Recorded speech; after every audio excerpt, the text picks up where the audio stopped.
Bismillahirrahmanirrahim. Assalamualaikum warahmatullahi wabarakatuh. Innal hamdalillah nahmaduhu wa nasta'inuhu wa nastaghfiruh wa na'udzu billahi min shururi anfusina wa min sayyiati a'malina. Man yahdihillahu fala mudilla lahu wa man yudlil fala hadiya lahu. Wa asyhadu an la ilaha illallah wahdahu la syarika lahu wa asyhadu anna Muhammadan abduhu wa rasuluhu alladzi la rasula wa nabiyya ba'dah.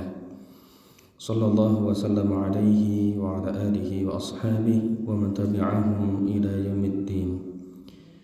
Ya ayyuhalladzina amanu taqullaha haqqa tuqatih wa la tamutunna illa wa antum muslimun. Amma ba'du.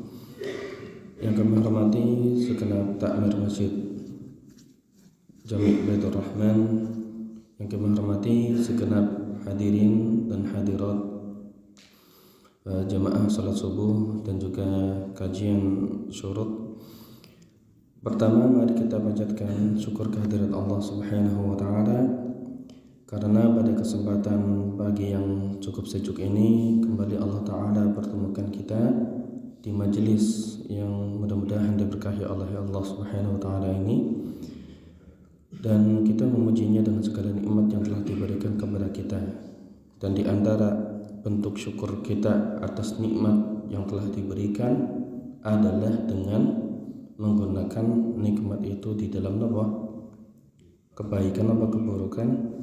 Kebaikan. Dan Allah Ta'ala akan mengazab orang yang menggunakan nikmat yang telah diberikan olehnya, yang mengajabnya karena menggunakan nikmat itu untuk kemaksiatan. Dan siapa yang bersyukur kepada Allah Ta'ala dengan meyakini bahwa nikmat itu adalah dari Allah, kemudian mengikrarkan dengan mengucap Alhamdulillah, lalu memanfaatkan kesehatan, kesempatan, dan seluruh nikmat yang diberikan dalam ketaatan, maka Allah Ta'ala akan menjanjikan baginya tambahan nikmat. Sebagaimana dalam firman-Nya, la in syakartum la azidannakum wa la in kafartum inna adabi lasyadid. Apabila kalian bersyukur maka aku tambahkan nikmatku, dan apabila kalian kufur maka sungguh azabku sangat pedih, kata Allah Ta'ala. Yang kedua, salawat dan salam semoga tercurah limpahkan kepada baginda Nabi kita tercinta, Nabi Agung Muhammad sallallahu alaihi wasallam, seorang Rasul sebagai penutup para Nabi dan Rasul, seorang Rasul yang Allah Subhanahu wa ta'ala pun bersalawat kepadanya, dan kita diperintahkan oleh Allah untuk bersalawat kepadanya. Kata Allah Ta'ala, Inna Allaha wa malaikatahu yusalluna 'alan nabi. Wahai orang-orang yang beriman, sesungguhnya Allah dan para malaikat bersalawat kepada Nabi. Inna Allaha wa malaikatahu yusalluna 'alan nabi ya ayyuhalladzina amanu sallu 'alaihi wa sallimu taslima. Dan wahai orang-orang yang beriman, bersalawatlah kepadanya dan memberi salamlah kepadanya. Dan orang yang bersalawat kepada Nabi sallallahu alaihi wasallam akan diberikan kebaikan dengan 10 kali lipat, sebagaimana disebutkan dalam hadis, fa innahu man shalla alayya salatan sallallahu alaihi biha ashran. Barang siapa yang bersalawat kepadaku, kepada Nabi Muhammad sallallahu alaihi wasallam 1 kali, maka Allah Ta'ala akan bersalawat untuknya, memberikan pahala, memberikan kebaikan untuknya dengan 10 kali lipat lebih banyak. Mudah-mudahan kita termasuk orang yang senang bersalawat kepada Nabi Muhammad sallallahu alaihi wasallam. Baik. Bapak Ibu yang kami hormati, pertama saya ingin memohon izin kalau di dalam penyampaian kok rasanya suaranya kayak orang mantap nih. Sepertinya banyak yang batuk juga loh nggih. Sekmangsan nih. Jadi kita juga terkenanya. Tapi mudah-mudahan bagi yang sedang sakit, bagi yang sedang kurang enak badan, bagi yang sedang menghadapi kesusahan dan kesulitan, diberikan kesehatan dan diberikan kemudahan oleh Allah. Allahumma amin. Baik, Bapak Ibu yang kami hormati, kita akan melanjutkan pembahasan kitab Arba'in Nawawi, yaitu penulisnya adalah Al-Imam Yahya bin Sharaf An-Nawawi rahimahullah ta'ala. Dan kita sudah selesai 4 hadis. Kita sudah selesai membahas berapa hadis? 4 hadis. Dan kita akan melanjutkan pada pagi hari ini hadis yang kelima, hadis yang kelima. Dan tema pada pagi hari ini adalah tema yang cukup berat oleh sebagian muslim, karena memang materi ini kadang itu mengenai kita sendiri, materinya mengenai kita sendiri. Baik, kami bacakan terlebih dahulu, nanti kita akan membahas siapakah yang meriwayatkan hadis dan juga membahas kandungannya. Bismillah, kita mulai. Al-Imam Yahya bin Sharaf An-Nawawi rahimahullah ta'ala mengatakan di dalam kitab beliau Al-Arba'un fi Mabanil Islam wa Qawaidil Ahkam, atau sering dikenal dengan Al-Arba'un An-Nawawiyah. Kata beliau rahimahullah, an Ummil Mu'minin Ummi Abdillah Aisyah radhiyallahu anhu. Dari Ummul Mu'minin Ummu Abdillah Aisyah radhiyallahu anhu, qalat, beliau mengatakan, qala Rasulullah sallallahu alaihi wasallam, Rasulullah sallallahu alaihi wasallam pernah mengatakan, man ahdatha fi amrina hadza ma laysa minhu fahuwa raddun. Barang siapa yang melakukan perkara baru di dalam agama kami, maka perkara tersebut tertolak. Rawahul Bukhari wa Muslim. Hadis ini adalah hadis riwayat Al-Bukhari dan Muslim. Berarti sahih mboten niki Bapak Ibu? Sahih, karena diriwayatkan oleh 2 imam sekaligus, yaitu Al-Imam Bukhari dan Imam Muslim. Wa fi riwayatin li Muslim, dan ada satu riwayat dari Imam Muslim, redaksinya, man amila amalan laisa alaihi amruna fahuwa raddun. Barang siapa yang beramal dengan satu amalan yang tidak ada perintahnya dari kami, maka amalan tersebut tertolak. Ya, ini sering dengar nama mboten Bapak Ibu? Wih, sering. Berarti lanjut bahas napa kita skip? Lanjut mau nggih. Baik. Pertama kita membahas siapakah Aisyah. Siapa itu? Sinten? Aisyah radhiyallahu anha. Sing leres niku Aisyah napa Aisyah? Pakai ya sukun napa hamzah kasrah? Hamzah. Ya betul, itu pakai hamzah. Aisyatun. Ya. Sebetulnya kalau kita mau belajar bahasa Arab ini, itu Aisyatun itu kalau dijadikan fa'il, ya, kata yang melakukan pekerjaan dari kata Asya ya'ishu, yang artinya hidup. Aisyatun artinya seorang wanita yang hidup. Aisyatun. Baik. Beliau Aisyah radhiyallahu anha adalah putri dari sahabat terbaiknya Nabi. Putri dari sahabat terbaiknya Nabi. Siapa sahabat terbaik Nabi? Abu Bakar As-Siddiq radhiyallahu anhu. Beliau Aisyah radhiyallahu anha juga merupakan seorang ibunda dari kaum mukminin. Ya, beliau termasuk ibunda kaum mukmin. Berapa banyak ibundanya kaum mukmin? Berapa? Ada yang 9, ada yang 12 ini. Ya nanti dibuka ya. Berapa jumlah ibunda kaum mukmin? Ibunda kaum mukmin itu adalah istri-istrinya Nabi Muhammad sallallahu alaihi wasallam.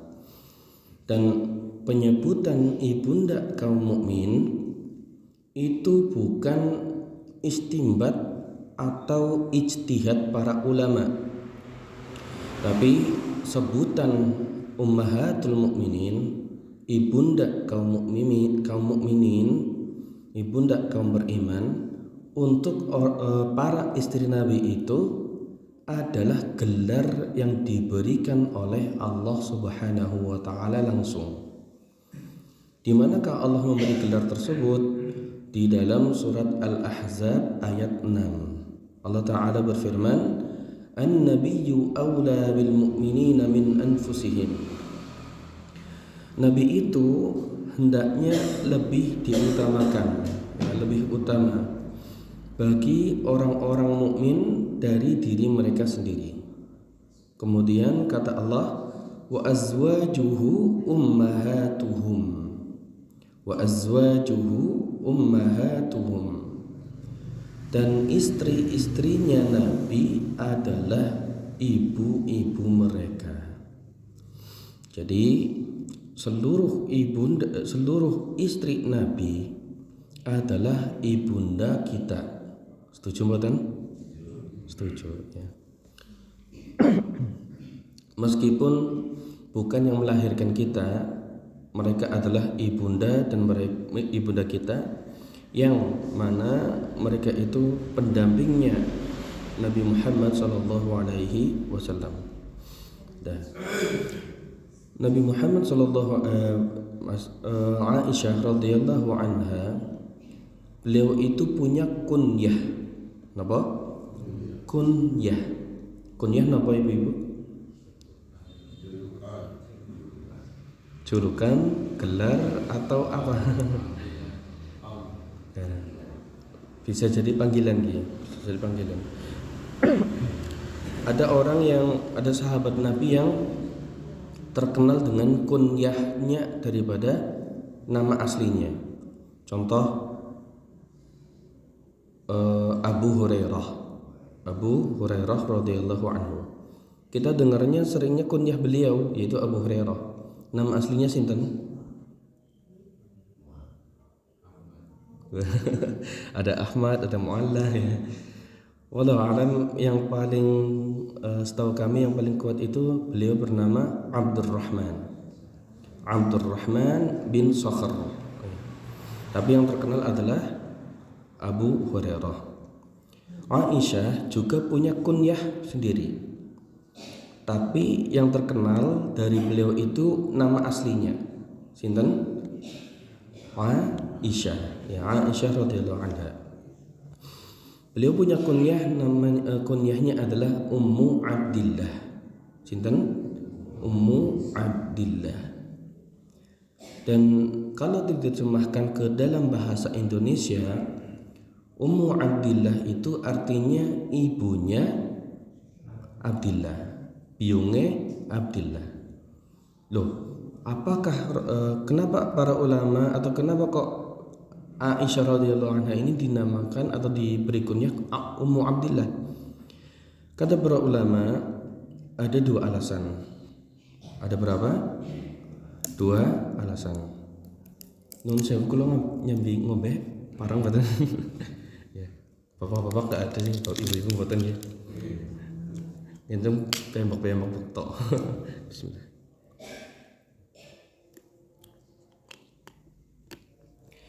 Ada dua alasan kenapa beliau mendapat kunyah Ummu Abdillah, kata para ulama. Pertama, sebagian ahli ilmu mengatakan bahwa Aisyah radhiyallahu anha, beliau pernah hampir punya anak.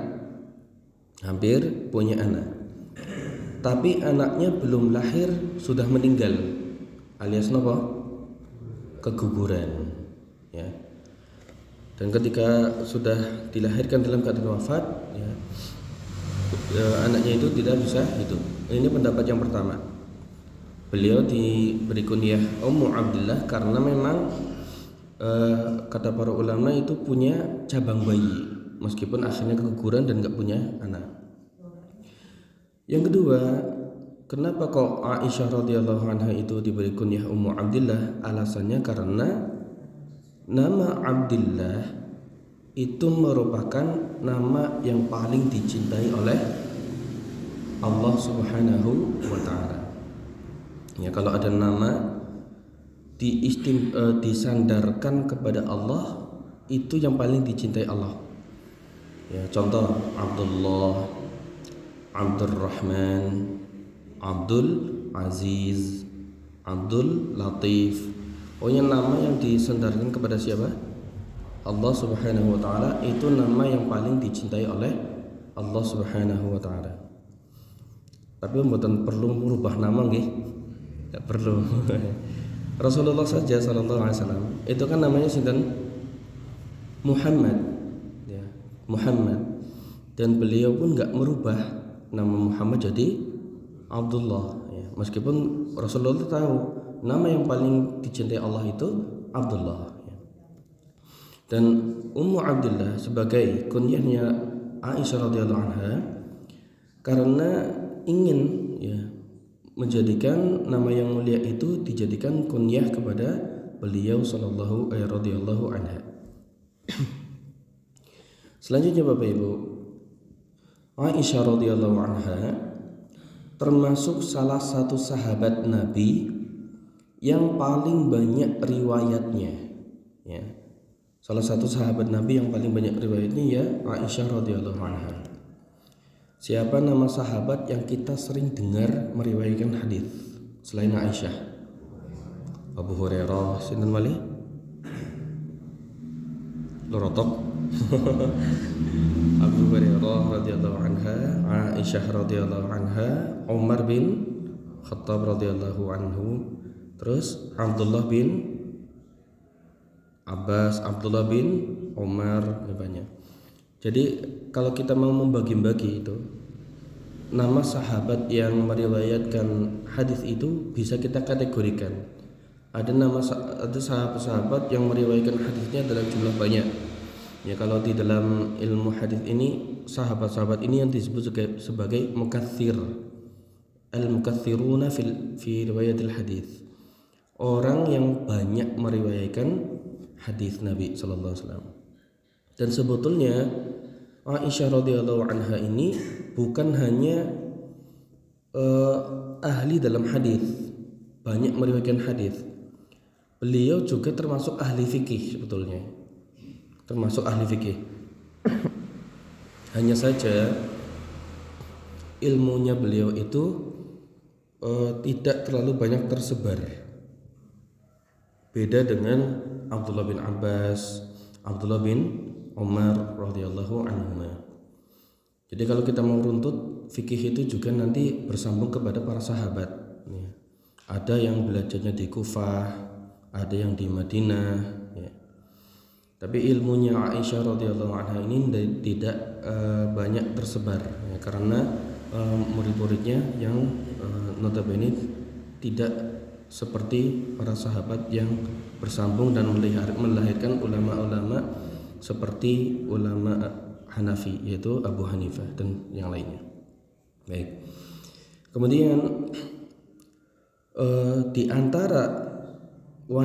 antara istri-istri Nabi, Aisyah radhiyallahu anha yang dinikahi Nabi dalam keadaan masih napa? Masih perawan apa gadis? Sami mawon, ya.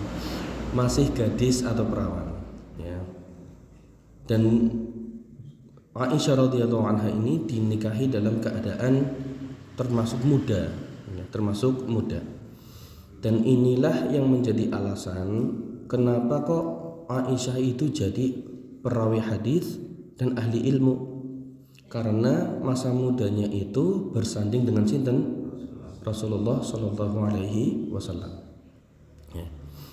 Mengenai kedudukan Aisyah radhiyallahu anha, di samping baginda Nabi Muhammad SAW, beliau pernah disaksikan sendiri oleh Rasulullah, fadlu Aisyah 'ala nisa kafadli tharidi 'ala sa'iri ta'am. Keutamaan Aisyah atas para wanita seperti halnya tharid. Tharid itu kalau buka terjemah roti yang direndam dalam kuah, ya, roti yang direndam dalam kuah. Dan ada mungkin ada juga maknanya roti yang ada apa? Dagingnya. Ya, jadi makanan ini makanan favoritnya baginda Nabi Sallallahu Alaihi Wasallam. Dan beliau mengatakan keutamaan Aisyah atas para wanita seperti halnya tharid dibandingkan dengan makanan lainnya. Ummu Salamah radhiyallahu anha juga pernah sedikit berbicara yang enggak bagus, yang enggak baik, ya, atau berbicara dengan perkataan yang terasa enggak menyenangkan bagi Nabi, berbicara tentang dirinya Aisyah radhiyallahu anha. Maka ketika beliau, yaitu Ummu Salamah radhiyallahu anha, siapa Ummu Salamah? Istri apa anak? Istri Nabi sallallahu alaihi wasallam. Jadi istri Nabi ini kan kadang apa? Ya, ana sing gawa nampan tetabok, ya kan? Nah ini Ummu Salamah sama. Ummu Salamah pernah bercerita tentang hal yang kurang bagus tentang diri Aisyah radhiyallahu anha di hadapannya Nabi sallallahu alaihi wasallam. Ya. Lalu Rasulullah sallallahu alaihi wasallam mengatakan, "Ya Ummu Salamah, la tu'dhini fi Aisyah." Wahai Ummu Salamah, jangan menggangguku dengan pembicaraan kurang baikmu tentang Aisyah. Kenapa demikian? Fawalladhi nafsi biyadihi, demi zat yang nyawaku ada di tangannya, yaitu demi Allah, ma nazala al-wahyu ala ya fi lihafi imra'atin minkunna ghairuha. Demi Allah, tidak pernah ada wahyu yang turun kepadaku saat aku di pangkuan salah satu dari kalian selain dari pangkuannya siapa? Aisyah radhiyallahu anha. Ini menunjukkan bahwa Aisyah memiliki kedudukan istimewa di sampingnya Nabi Muhammad SAW. Begitu pula kita lihat sejarahnya Rasul manakala Rasulullah SAW akan meninggal dunia. Ya. Di hari-hari terakhirnya beliau Sallallahu Alaihi Wasallam, beliau kan harus apa? Ada jatah, nggih. Ada jadwal napa? Jadwal mampir atau bermalam di istri-istrinya. Ya. Kalau bukan di tempatnya Aisyah, pasti Rasulullah akan mengatakan, Aina ana ghadan. Besok aku mau tidur di mana? Besok aku akan bermalam di mana? Ketika para istrinya tahu Rasulullah itu berbicara dengan hal yang sama, mereka pun sadar, para istri Nabi radhiyallahu anhunna. Mereka sadar bahwa Rasulullah itu ingin tidur di tempatnya siapa? Di tempatnya Aisyah radhiyallahu anha. Akhirnya bersepakat nih istri-istrinya Nabi supaya memberi jatah-jatah mereka agar jatah-jatah bermalamnya Nabi di rumah mereka itu diserahkan kepada siapa? Aisyah. Akhirnya Rasulullah SAW pun tidur, ya, selalu tidur di rumahnya Aisyah radhiyallahu anha sampai akhirnya Rasulullah Muhammad SAW wafat di kamarnya ibunda kita Aisyah radhiyallahu anha. Masya Allah. Berarti Aisyah ini memiliki kedudukan istimewa buatan Bapak Ibu. Punya. Dan ini berbeda dengan anggapan orang-orang Syiah. Di mana orang-orang Syiah sampai mengatakan, naudzubillah min dzalik, ya. Masya Allah. Kalau kita lihat itu Bapak Ibu, di Iran itu ada ajaran untuk melaknat Aisyah. Kalau mereka ditanya, di mana Aisyah? Aisyah di neraka. Ini ajaran yang menyimpang dah ini. Sangat menyimpang, ya. Aisyah itu di neraka, Abu Bakar di neraka, Umar di neraka. Ya. Padahal kan kalau orang beriman itu akan meyakini Aisyah radhiyallahu anha itu punya kedudukan istimewa di dalam hidupnya Nabi Muhammad SAW, dan beliau adalah orang yang paling istimewa di samping Nabi SAW. Tapi pertanyaannya gini Bapak Ibu, kalau dibandingkan dengan Khadijah, tepang Khadijah kan nggih? Khadijah kali Aisyah mulia sinten? Wis, ada Khadijah. Di sini ada yang Aisyah enggak ada.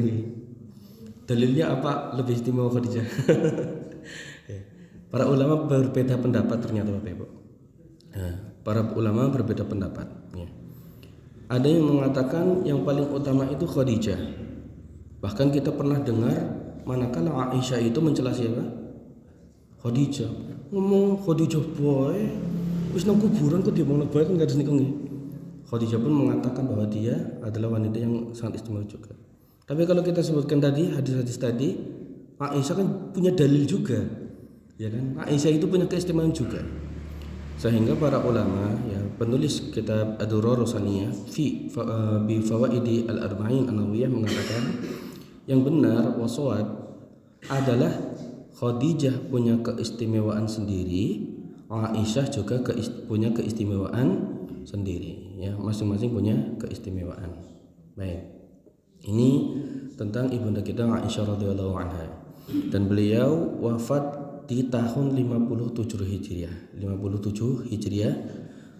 Dan ketika Rasulullah SAW wafat, Aisyah masih berumur 18 tahun. Kinten-kinten berapa umur Aisyah ketika dinikahi Nabi? 678. Berbeda pendapat ini. Ada yang sekitar itu nih 768. Ya, setahu kami umurnya 7 tahun ketika itu. Baik. Kemudian kita masuk ke keutamaan hadis. Ya. Hadis yang kita bahas adalah yang berbunyi man ahdatsa fi amrina hada ma laysa minhu fa huwa raddun. Dan hadisnya juga yang berbunyi man amila amalan laisa alaihi amruna fa huwa raddun. Hadis ini diriwayatkan oleh ibunda kita Aisyah radhiyallahu anha. Sosok wanita yang selalu berada di samping Nabi Muhammad sallallahu alaihi wasallam.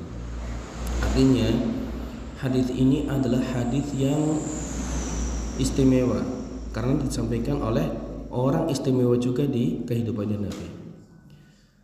Bagaimana pandangan ulama tentang hadis ini disampaikan oleh penulis kitab Arba'in sendiri, yaitu Imam Yahya bin Syaraf An-Nawawi rahimahullah, di dalam kitab beliau yang lainnya, Syarhu Sahih Muslim. Beliau mengatakan, wa hadzal hadits mimma yanbaghi an ya'taniya bi hifdhihi wa isti'malahu fi ibtalil munkarat wa isya'atil istidlal bihi. Hadis ini man 'amila amalan termasuk hadis yang hendaknya dihafalkan, ya, dan digunakan untuk ibtal al-munkarat, menghilangkan kemungkaran, serta menyebarkan penggunaan dalil dengan hadis-hadis ini. Ibnu Rajab Al-Hambali rahimahullah juga menjelaskan di dalam kitab Jami'ul Ulum wal Hikam, kata beliau, hadis ini merupakan salah satu pondasi agung di dalam pondasi-pondasi keislaman. Ia seperti neraca, ya, seperti barometer. Kalau hadis innamal a'malu binniyat itu barometer diterima amal dari sisi apa? Innamal a'malu binniyat itu berbicara tentang apa? Niat. Berarti kaitannya innamal a'malu binniyat dengan keadaan apa? Hati. Kalau man amila amalan laisa alaihi amruna atau man ahdatsa fi amrina hadza ma laisa minhu fa huwa raddun, ini hadis yang jadi neraca untuk amalan ibadah dari sisi lahiriah. Paham Bapak Ibu? Jadi dengan ini para ulama menyebutkan bahwa amal itu memiliki dua syarat utama. Memiliki apa? Dua syarat utama. Syarat yang pertama adalah ikhlas. Apa? Ikhlas. Syarat yang kedua adalah ittiba' mutaba'ah sesuai dengan apa yang diajarkan oleh Nabi Muhammad sallallahu alaihi wasallam. Bahkan dua syarat ini di dalam Al-Qur'an sudah disebutkan. Siapa yang di sini hafal surat Al-Mulk? Ada di sini? Wonten nggih? Alhamdulillah. Ayat kedua apa? Ayat kedua. Bukan ayat pertama. Ayat kedua apa?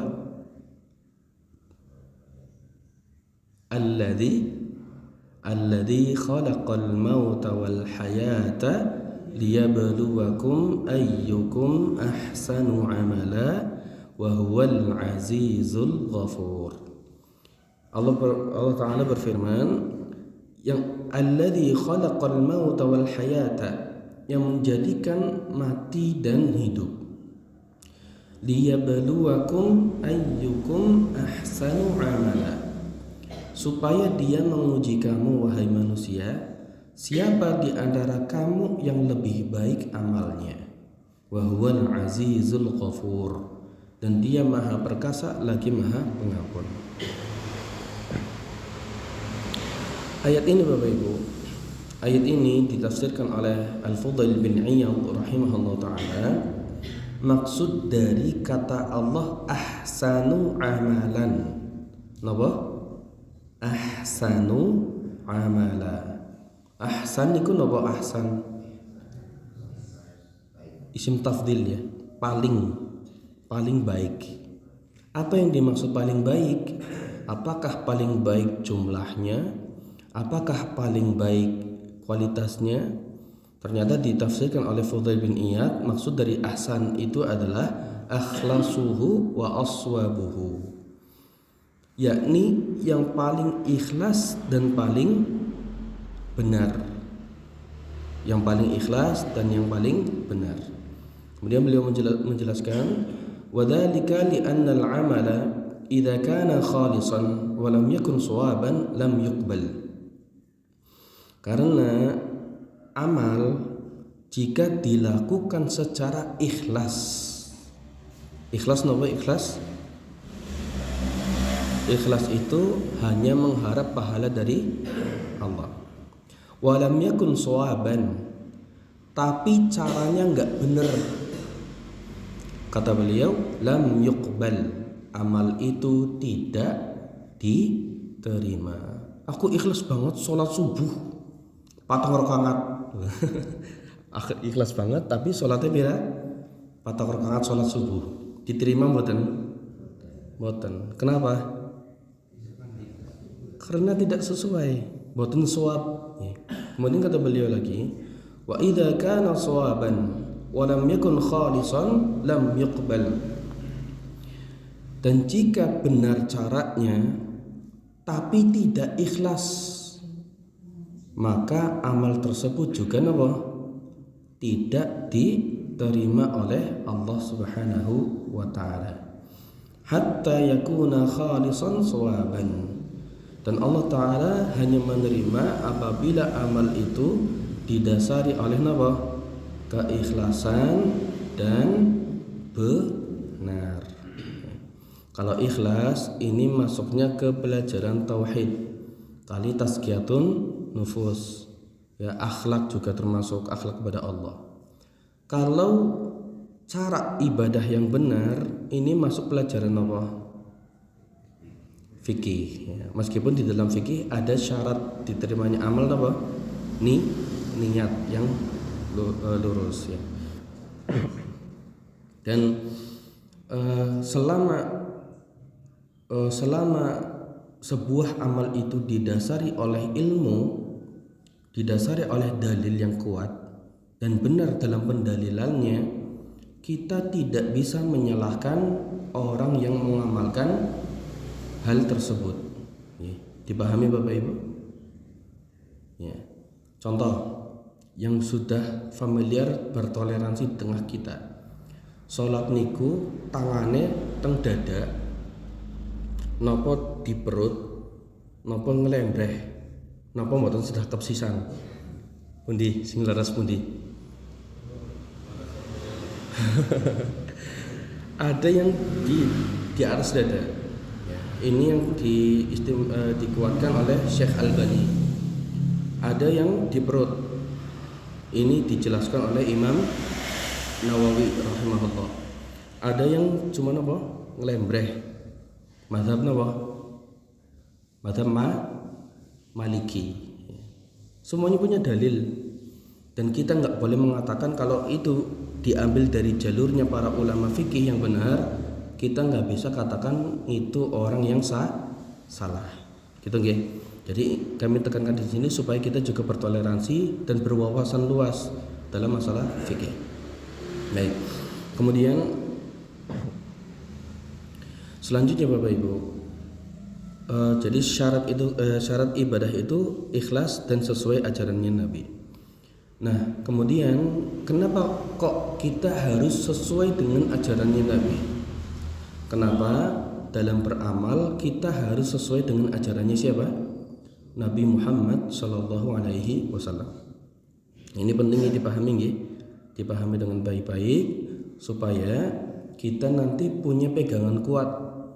Boten lagi rame ngeneh melu ngeneh, rabi melu nganah melu nganah. Jadi para ulama usul, kan ada ulama akidah, ada ulama fikih. Ini ulama usul. Ulama usul, mereka membuat satu kaidah. Yang kaidah ini diambilkan dari dalil-dalil Al-Quran dan As-Sunnah. Salah satu kaidah di dalam fikih, di dalam fikih adalah al-aslu fil ibadati haramun. Al-aslu fil ibadati haramun. Al-haram. Hukum asal ibadah adalah haram. Apa? Hukum asal ibadah adalah apa? Haram. Dipahami sampai di sini? Ya. Jadi maksud dari hadis ini atau maksud dari kaidah ini adalah amal ibadah kita yang selama ini kita lakukan sebetulnya asalnya adalah apa? Haram. Kapan kok jadi wajib dan sunnah? Ketika ada dalil yang menyebutkan dan memerintahkan kita untuk melakukan ibadah tersebut. Contoh, sholat. Apa? Sholat. Sholat kalau nggak ada perintahnya dari Allah, kalau seandainya nggak ada perintahnya dari Allah, sholat itu hukumnya apa? Haram. Tapi ada enggak perintahnya Allah?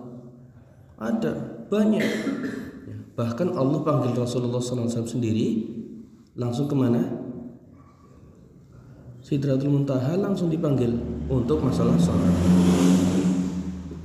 Dan kemudian contoh yang lainnya adalah puasa. Puasa niku asalnya hukumnya apa? Haram.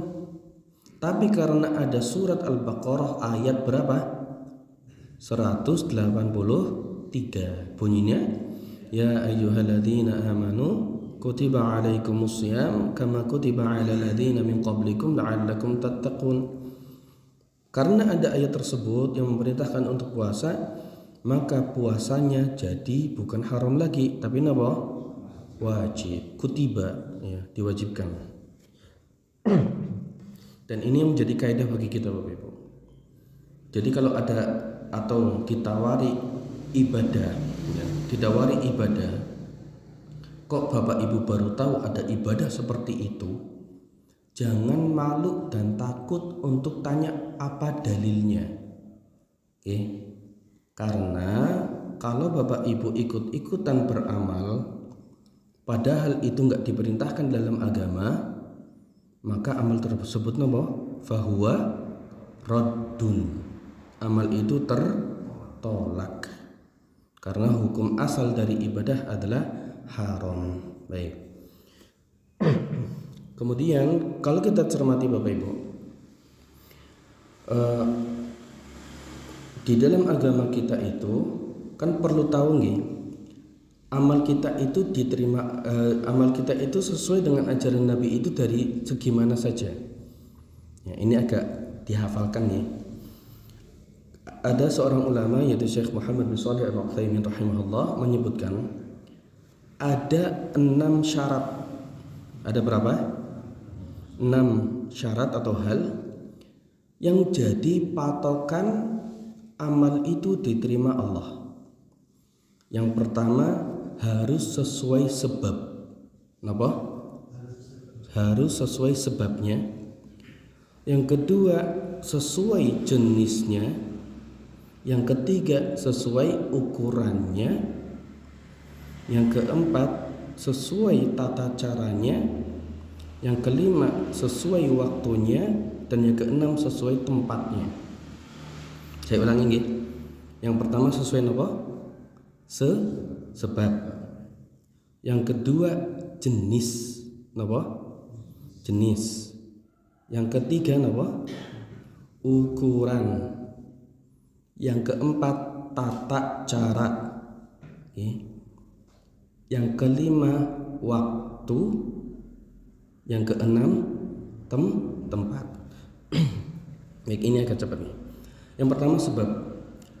Allah Ta'ala dan Nabi Muhammad SAW itu sudah menjelaskan seluruh ibadah dari A sampai Z. Kita sebagai muslim hanya perlu belajar. Kalau sudah tahu ilmunya, tinggal kita amalkan. Semuanya sudah dijelaskan. Di antara amal yang tidak bisa diterima karena yang pertama adalah tidak sesuai sebab. Tidak sesuai sebabnya. Contoh, amal yang tidak diterima Allah karena tidak sesuai sebabnya adalah sholat 2 rakaat tiap kali masuk rumah. Sholat apa? 2 rakaat setiap kali masuk ke dalam rumah. Sholat tahiyatul rumah. Ada ndak ini? Kita tidak menyalahkan sholatnya nggih Bapak Ibu. Sholat niku sahih mboten? Sahih. Kenapa kita katakan sholatnya itu tidak diterima? Bukan karena sholatnya, tapi karena sebabnya. Apa ada sholat tahiyatul rumah? Ada ndak? Kan nggak ada. Contoh lain, karena sebab hari raya perang Badar, ada ndak di sini? Ndak. Maksudnya itu adalah ketika kaum muslimin menang di dalam peperangan Badar, lalu diadakan hari raya untuk memperingati perang Badar. Hari raya ini tertolak karena tidak ada dasar hukumnya. Oke. Yang pertama sebab. Yang kedua jenis. Ibadah itu harus sesuai syariat dengan apa? Dengan jenisnya. Contoh, kurban pakai kuda. Boleh enggak? Enggak boleh ya. Kurban kok pakai jarang. Yang kita tahu kurban itu pakai apa? Kambing, sapi, terus unta. Lah ini mau kurban pakai kuda. Kita katakan kurbannya diterima enggak? Diterima atau tidak? Tidak. Karena tidak sesuai jenis kurbannya. Begitu nggih? Baik. Lalu terus gandum priwe, beras priwe. Ayo. Dulu zaman Nabi zakat fitrahnya itu pakai gandum. Lah kita ada nggak gandumnya di sini? Berarti tertolak. Ya enggak? Bukan. Berarti dikiaskan. Dulu di zaman Nabi gandum itu adalah makanan pokok. Dikiaskan dengan makanan pokok negara kita, beras. Baik. Jadi masih sesuai atau sejenis. Kemudian yang ketiga, harus sesuai ukurannya. Harus sesuai ukurannya. Atau qadr. Qadr itu jumlah. Contoh, seseorang berwudu setiap basuhan lebih dari 3 kali. Hukumnya apa? Boros sih, jelas boros sih. Ya. Tapi kalau kita katakan 3-nya diterima, yang keempat bisa jadi ditolak. Karena apa? Karena menyelisihi syariat. Menyelisihi syariat dari sisi apa? Ukurannya. Bahkan Nabi Muhammad SAW mengatakan, man zada ala dzalika faqad asaa wa ta'adda wa dhalla. Barang siapa menambah dari itu 3 kali basuhan, dia telah berbuat buruk dan berbuat zalim. Baik, ini ukurannya. Yang keempat, tata caranya. Contoh orang sholat, dia sujud dulu baru ruku, sholatnya diterima? Enggak, karena tidak sesuai dalam tata caranya. Yang kelima, waktunya. Contohnya orang sholat zuhur tapi jam 10. Orang sholat zuhur tapi jam 10 pagi, diterima oleh Allah? Enggak. Kenapa? Tidak sesuai waktunya. Dan yang keenam, tempatnya. Ibadah itu harus sesuai dengan tempatnya. Iktikaf niku teng pundi? Masjid. Ada ndak iktikaf di goa? Nek kan iktikaf teng goa niku namine napa? Semedi. Itu iktikaf bukan? Bukan. Ibadah yang dilakukan meskipun di goa dia berzikir, baca Quran, sholat malam, persis kayak di masjid, tapi dia beriktikaf napa mboten? Mboten. Karena iktikaf itu ada tempatnya. Di mana tempatnya? Masjid. Sebagian orang mengatakan, sebagian dari muslim yang menisbahkan kepada muslim tepatnya, kalau haji itu kemana? Ke India. Kalau kita kan Mekah kita haji kan ke Mekah nih. Ini hajinya ke India. Pernah didatangi batan mereka? Pernah gitu. Ya. Ini juga kurang tepat. Kemudian yang terakhir nih Bapak Ibu. Ini jam berapa Ustaz? Sampai jam 4:07. Ya. Masih. Oke. Nah, sekarang pertanyaannya Bapak Ibu. Salat tarawih berjamaah. Salat apa? Tarawih berjamaah. Itu kan yang menyuruh siapa? Sahabat siapa? Yang pertama kali mencanangkan adanya salat tarawih berjamaah? Umar bin Khattab radhiyallahu anhu. Umar bin Khattab bahkan sampai mengatakan, ni'amul bid'ati hadhihi. Bid'ah paling enak ini. Ketemu kata-kata bid'ah keluar. Tapi kita katakan Umar bin Khattab itu sedang berbuat bid'ah napa mboten? Enggak. Alasannya yang pertama, beliau adalah sahabat Nabi, Khulafaur Rasyidin. Alasan yang kedua, salat berjamaah dalam salat tarawih itu pernah dilakukan oleh baginda Nabi Muhammad sallallahu alaihi wasallam. Jadi amal salat berjamaah saat tarawih itu pernah dilakukan Nabi mboten? Pernah. Berarti ini termasuk sesuai ajaran apa mboten? Sesuai, ya. Coba Bapak Ibu lihat nih nanti ada hadis Nu'man bin Bashir, ya, riwayat An-Nasa'i, Ahmad, Al-Hakim, ya. Pernah beliau menceritakan salat tarawih bersama Nabi malam 23, kemudian salat lagi malam 25 dan juga salat lagi malam 27. Tapi Rasulullah Muhammad SAW itu pernah salat tarawih, ya, akhirnya ditunggu oleh para sahabat,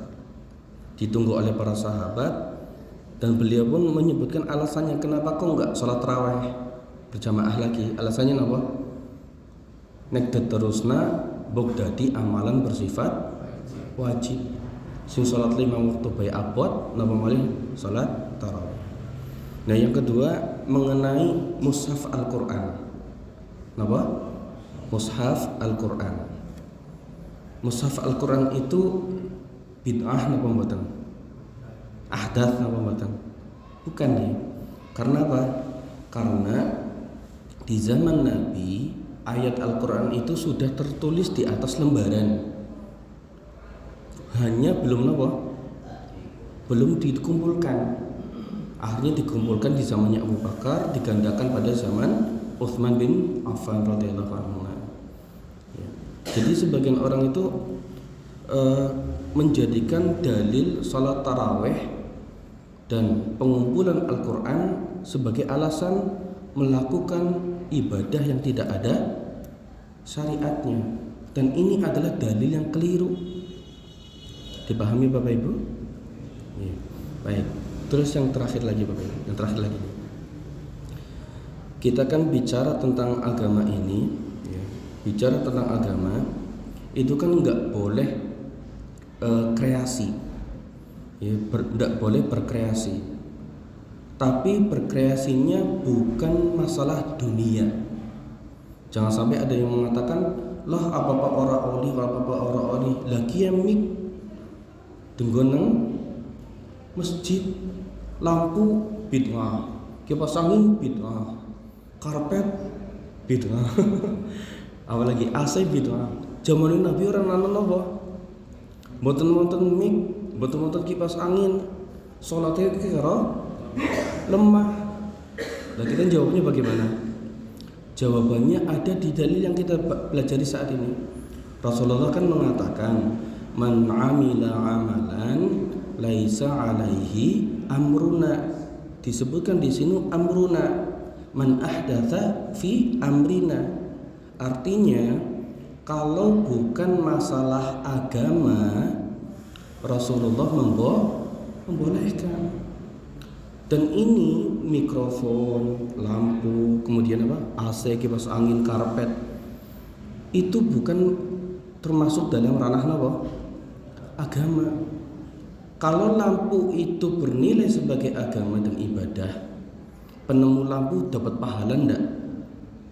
Siapa penemu lampu? Edison kan? Dapat pahala banyak. Tapi ini bukan masalah agama. Sehingga kalau masalah agama diserahkan kepada kita. Anta a'lamu bi umuri dunyakum, kata Nabi. Kalian itu lebih tahu masalah dunia kalian. Jadi di sini dipahami gini. Kita itu boleh berinovasi, boleh berkreasi, tapi hanya dalam masalah dunia. Terus kemudian nanti AC dimanfaatkan, lampu dimanfaatkan, kemudian mikrofon dimanfaatkan, itu hukumnya halal karena berbanding terbalik dengan ibadah. Kalau ibadah hukum asalnya haram, kalau dunia hukum asalnya adalah boleh. Dunia itu urusan dunia jadi haram kalau ada dalil yang mengharamkan. Khamar dunia apa akhirat dunia apa ibadah? Khamar dunia. Aslinya khamar itu halal. Tapi kemudian turun ayat tentang pengharaman khamar, jadi khamarnya apa? Haram. Ya. Zina. Kalau tidak ada dalil tentang zina, zina itu jadi halal. Tapi kan ada dalilnya, mengatur kebutuhan itu jadi pada tempatnya. Berjudi karena ada dalilnya haram jadi haram. Jadi urusan dunia itu hukum asalnya adalah boleh. Lampu ini haramnya dari mana? Ada dalil mengharamkan lampu dan cahaya? Kan tidak ada. Ada pengharaman apa? Mikrofon? Kan tidak ada. Kalau Bapak Ibu lihat film Sang Pencerah paham lagi. Belum apa buatan ini. Sebagian kita kan melihat bagaimana rekam jejaknya Kiai Ahmad Dahlan. Ketika beliau itu memakai baju apa? Bukan gamis lagi kan? Tadinya kan gamis, pulang dari belajar di Mekah, pulang ke Indonesia pakai baju biasa ya. Dikatakan apa? Kiai kafir. Padahal itu baju urusan agama apa dunia? Dunia. Gak bisa dibawa ke ranah agama. Maka sekali lagi, yang terlarang di dalam agama kita itu adalah masalah agama, bukan masalah apa? Dunia. Baik, mudah-mudahan yang sedikit ini bermanfaat ya Bapak Ibu. Mudah-mudahan kita bisa teguh berpegang di dalam sunnah Nabi Muhammad SAW. Baik, itu yang bisa kami sampaikan. Mudah-mudahan bisa dipahami dengan baik dan bisa dipahami dengan jelas. Dan kemudian apabila kita dalam penyampaian kok mendapatkan manfaat, mudah-mudahan manfaat ini terus berjalan dan jadi amal jariah bagi kita. Dan semoga pertemuan kita mendatangkan keberkahan bagi kita semuanya. Allahumma amin. Terima kasih atas perhatian.